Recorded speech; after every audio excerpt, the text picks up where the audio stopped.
Welcome back. Bihar assembly ఎన్నికల్లో 160కి పైగా సీట్లలో విజయం సాధిస్తాము అని చెప్పి కేంద్ర హోంమంత్రి అమిత్ షా చాలా ధీమాగా చెబుతూ ఉన్నారు. ప్రొఫెసర్ గారు, సర్వేలు అయితే చెప్తూ ఉన్నాయి కదా సార్, అక్కడ పోటాపోటీ ఉంటుంది అని చెప్పేసి, అంచనాలు కూడా ఉన్నాయి, నెక్ టు నెక్ ఉండొచ్చు అని చెప్పేసి. సో ఏంటి, ఏ ధీమాతో అమిత్ షా 160+ అంటూ ఉన్నారు సార్? ధీమా ఉన్నా లేకపోయినా అమిత్ షా అంటాడు కదా, ఎందుకంటే గెలుపుకు బీమా కొరకైనా ధీమా వ్యక్తం చేయాల్సిందే కదా. సో కామాలతో రాజకీయాలు చేయలేరు కదా, అనివార్యంగా ధీమా ఉండాల్సిందే. అందులో ఒక పార్టీకి నాయకత్వం వహిస్తున్న వ్యక్తి తాము గెలుస్తామని చెప్పుకునే తమ శ్రేణుల్ని సమరోన్ముఖులను చేయాలి. మీకు ఓడిపోతామంటే ఎవరు యుద్ధం చేస్తారు? అందువల్ల బీజేపీ, నేను అమిత్ షా నేను ఒక టీవీ ప్రోగ్రాం మాట్లాడుతూ చాలా మంచి మాట చెప్పాడు. మేము ప్రతి ఎన్నికను సీరియస్గా తీసుకుంటాం. ఎందుకో తెలుసా? గెలవటానికి మాత్రమే కాదు, మా పార్టీ సిద్ధాంతాల ఆధారంగా ఉన్న పార్టీ. ప్రతి ఎన్నికను మా రాజకీయ ఆలోచనల్ని, మా సిద్ధాంతాలని ప్రజల్లోకి తీసుకెళ్ళటానికి ఒక అవకాశంగా భావిస్తాం. అలాగే మా పార్టీ కార్యకర్తలతో నిర్మితమైన పార్టీ. ప్రతి ఎన్నిక మా పార్టీకి కార్యకర్తలు ఇస్తుంది అన్నాడు. ఎంత అద్భుతమైన మాట చూడండి అమిత్ షా అనేది. అందుకే బీజేపీ అలా పెరిగింది. అసలు భారతదేశంలో ప్రతి పార్టీ భావించాలి. ఇవాళ కమ్యూనిస్ట్ పార్టీలు దెబ్బతినడానికి కారణం పొత్తుల పేరిట ప్రతిసారి 2 సీట్లు 5 సీట్లు 10 సీట్లకే పోటీ చేసే వరకు రాష్ట్రమంతా దేశమంతా వాళ్ళ కార్యకర్తలే లేని పరిస్థితికి ఏర్పడ్డారు. సో ఎన్నికలు అనేది కేవలం గెలుపు ఓటముల కొరకే కాదు. ఎన్నికలు అనేది ప్రజలకు రాజకీయాలు చెప్పడానికి, ప్రజలకు సిద్ధాంతాలు చెప్పడానికి, ప్రజలు తమకు పార్టీకి కార్యకర్తలను ఏర్పాటు చేసుకోవటానికి కూడా అదొక అవకాశం. వాస్తవంగా మీకు ఇంకో విచిత్రం చెప్తాను. ఆ Karl Marx introduction to class struggles అనే పుస్తకంలో, and introduction to Karl Marx class struggles అనే దాంట్లో మీకు ఫ్రెడరిక్ ఏంగెల్స్ రాసిన దాంట్లో ఉంటుంది. ఈవెన్ లెనిన్ ఎలక్షన్ల గురించి మాట్లాడిన దాంట్లో ఏమంటాడంటే, సరిగ్గా అమిత్ షా చెప్పింది చెప్తాడు. అమిత్ షా చెప్పింది లెనిన్ చెప్పలేదు, ఏంగెల్ చెప్పలేదు. ఏంగెల్ లెనిన్ చెప్పింది అమిత్ షా చెప్పలేదు.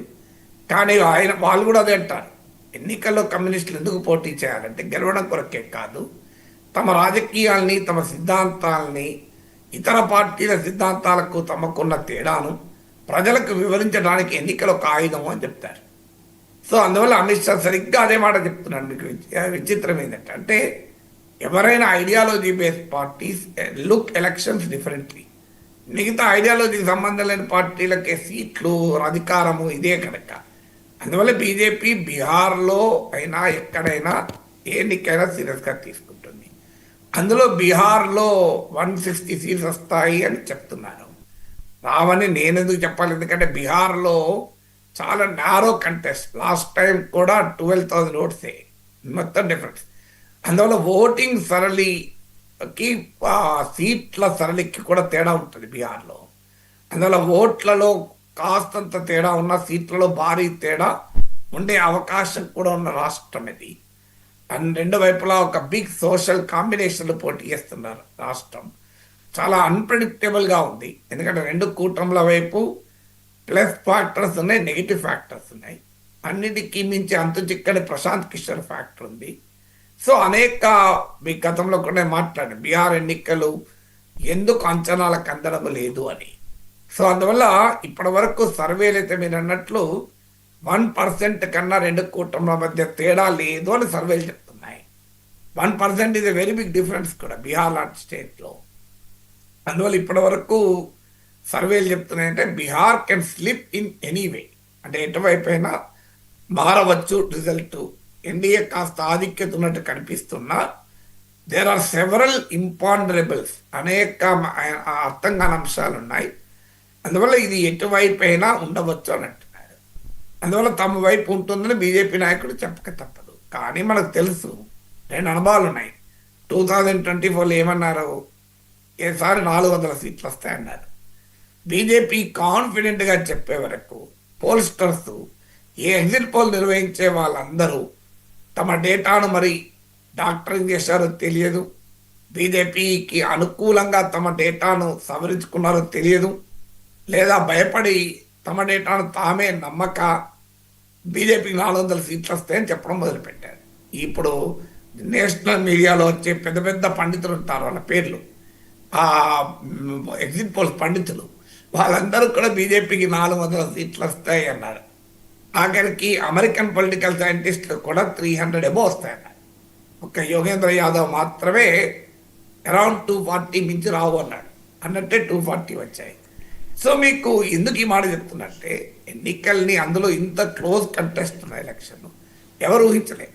అలాగే 2004లో ఇండియా షైనింగ్ అనే పెద్ద క్యాంపెయిన్ బీజేపీ నడిపించింది, కానీ గెలవలేకపోయింది.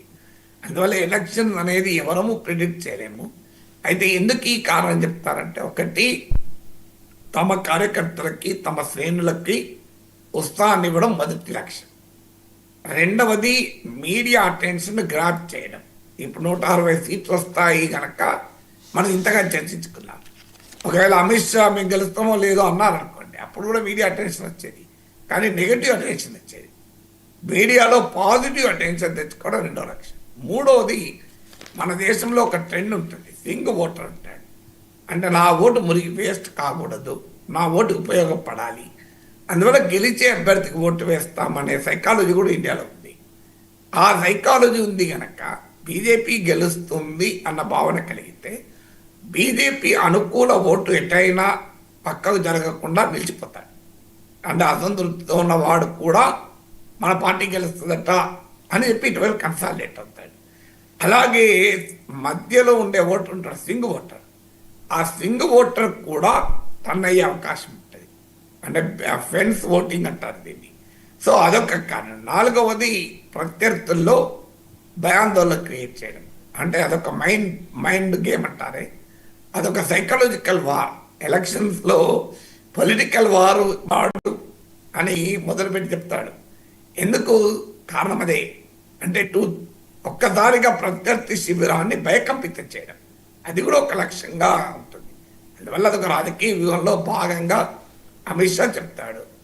యాక్చువల్గా నిర్ణయించాల్సింది బీహార్ ఓటర్ కదా.